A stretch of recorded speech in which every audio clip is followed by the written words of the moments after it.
Hello junk journalers, and welcome back to Stay Stitching. Today I am going to show you an ephemera kit that is for a Modern Homemaker junk journal. So all of the stuff in here is retro and 50s themed. A lot of the stuff in here is vintage, and in this video I'm going to show you or tell you exactly what is vintage and what isn't, so that you have an idea of what you're getting. Also, these kits may vary. For example, I don't have a whole lot of this soutache trim, so when it's gone I will replace it with something else. So let's go ahead and get started. This soutache, red soutache trim is vintage. I don't know how old it is. It could be quite vintage, like 50 years old. This little handmade felt flower is not vintage. I made it, but the beads are vintage. So I used new felt and I stitched them together myself, but the beads are vintage. This is vintage rickrack. Again, this rickrack could be 40 to 60 years old.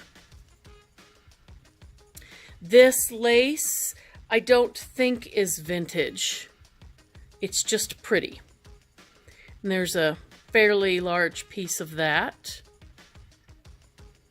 And then here's a small snippet of purple fabric with cherries on it. This is a pretty classic 1950s print.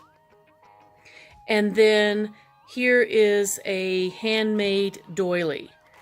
And so that's, this is a vintage piece. I don't know how old this is. I don't really know how to crochet. And so I don't know a lot about yarn. I have no way of knowing exactly how old that one is. So that's kind of the little textiles section.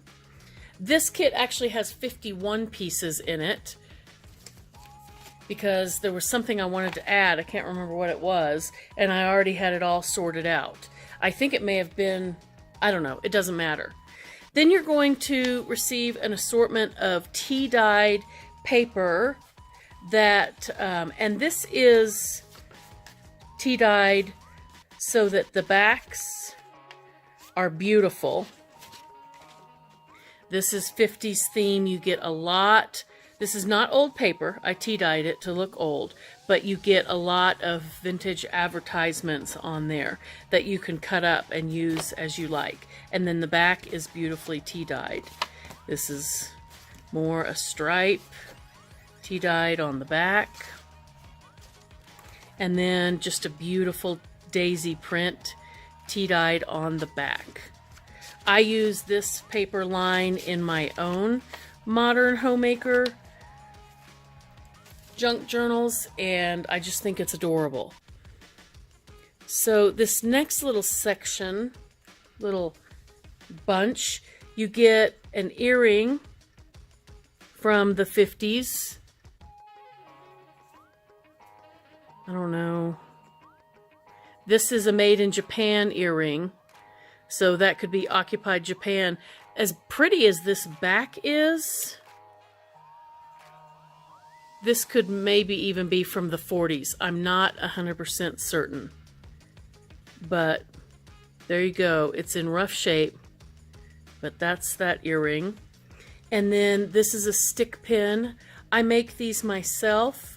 I get these heart pins, and then I glue the beads, and these are glass beads. I glue them onto the pin.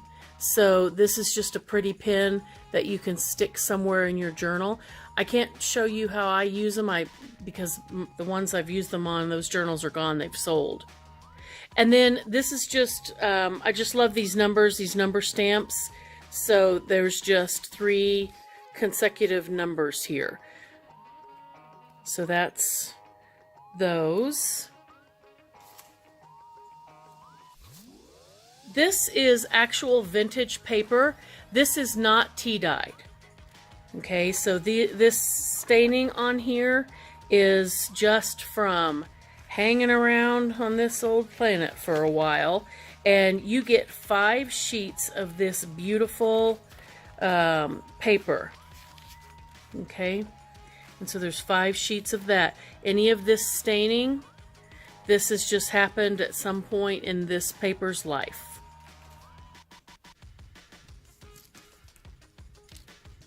This next little bunch is my office supply bunch. Now this thing here is this Denison index tab in strips.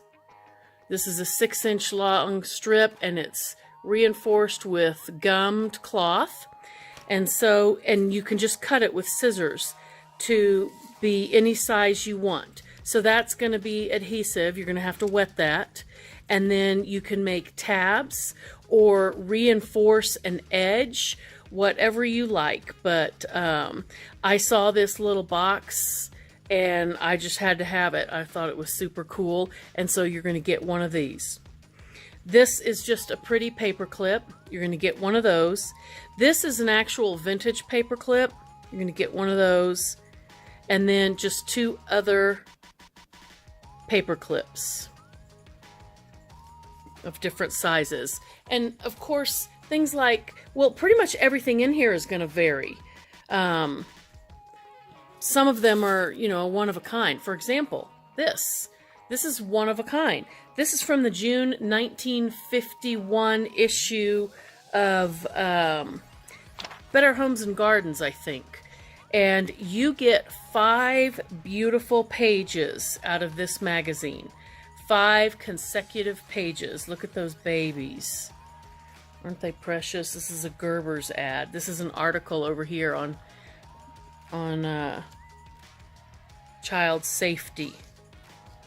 Here's a question, the question box.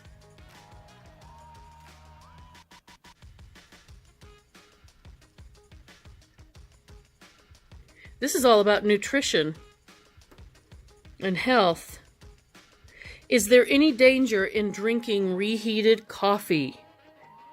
Miss T. maybe, who knows, McLean? No, unless you are one of the few people with whom coffee does not agree. But there is a definite loss of flavor and aroma when coffee is reheated. So, beautiful. Look at these cute ads. That's an insurance company ad. And I've left these pages attached. They are consecutive. This is the cream of the crop. This and the vintage doily, those are the things, and the vintage writing paper, those are the things that make this kit so special. Because this is, you know, you can't get this easily. Look at this beautiful full color ad for Palmolive. Look how pretty that is. So you get that. Obviously, this kit has these pages in it. If you're not the first one to buy a kit, then your pages are going to be different. Ritz crackers. Please remember, no other cracker can make this salad so tempting as Ritz. Well, I gotta admit, I do love a Ritz cracker. I have a 14-year-old son, and he can put away some Ritz crackers like nobody's business. Pie crust, more full color. And then the back, look at this. This is a soap ad. The soap of beautiful women. Look how pretty that is. Look at that. Like magic, Camay takes your skin out of the shadows and brings to light exciting new loveliness. So you'll get 5 pages out of either this June 1951 Good Housekeeping. I can't remember if it's Good Housekeeping or Better Homes and Gardens. Oh, Good Housekeeping. Yep, there's the Good Housekeeping seal of approval right there. Or out of a different magazine if I happen to sell out of those. This next bunch is kind of my game bunch. This is more of an office supply. I should have had this with the office supplies. This is that beautiful, super thick cardstock that you can use that just, and I love the color of it.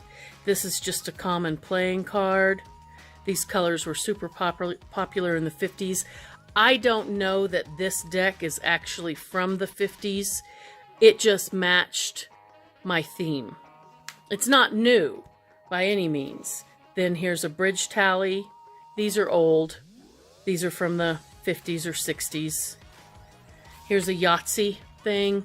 This is vintage. I don't know how old. 60s, 70s, I don't know. And then this is one of my newest finds. And I just love these. And when they're gone, they're gone. I mean, I have one box of these. These are gigantic playing cards. Aren't they cool? So you'll get one of these. Let me compare. Here is a regular size playing card. And here is our gigantic playing card. And so I just think that is so much fun, and I hope you do too. So there's that. You will get 5 sheets of bingo paper in 5 different colors: red, blue, gray, yellow, and brown. And these are not cardstock. See, here's cardstock. These are paper, like newsprint, kind of, but they're still beautiful, and you get 15 of them. So I cut these up and use them in my junk journals. I also will, use 2 of them for a bigger page, or you can bind them into a junk journal like this. They are connected here at the top, but very, very lightly. It's very easy to tear them apart, and they don't rip when you do. They just easily come apart. We also have some random book pages. This is from a little book that I bought my mother in the late 90s, and all of the quotes are about motherhood. And so that will be pretty in there. This is just a page from a Shakespeare book that I have. That's beautiful. I love the color. This is one of my, I have a lot of antique books, and this one, I don't know why it turned so dark, but this is just a very rich color. Now, I will say that all my pages from this Naughty Miss Bunny book are a little bit brittle, so you're going to want to treat this one with care. You can glue things down to it. They don't fold that well because they will crack. But you could washi tape it in, you could maybe sew it in. I use these all the time in my journals. I just wanted you to know that if you get a page from Naughty Miss Bunny, not Betty, Naughty Miss Bunny, then it's going to be a little bit brittle. Like this one, even though it's old, is still supple. And then these 2 are not old. They're from a new book that is about vintage advertising. So this is an ad from Aunt Jemima's from 1946. This is a Quaker Oats ad from 1920. I know they're back to back. I don't know how you choose which one to use. And then this is just a cute little, obviously 1950s guy. And then this back, I wouldn't use this. I would just glue that down or maybe and put something on there. This is nice, sturdy, high quality, thick paper for those. So that's just a variety of book paper that I thought worked well. You will definitely receive 2 of the 2 pages from the Mr. Product book, because I believe that this really fits in with the theme. These 3 papers may vary. It just kind of depends. These are just random papers from books I have. And then the last thing, whenever I think of the 50s, I think of, I don't know, ladies getting together for bridge or whatever, and beautifully decorated napkins were quite the thing. Even in my early childhood, and I was born in '64, my mom had a lot of really pretty napkins. And so I included 5 different really beautiful napkins. There's these beautiful violets. or pansies.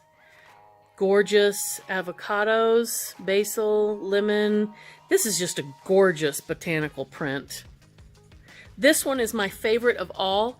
I just don't know if you can see how gorgeous this is. It is metallic. And these little birds, they kind of remind me of 50s tattoo art, so I included these. I just think these are absolutely gorgeous.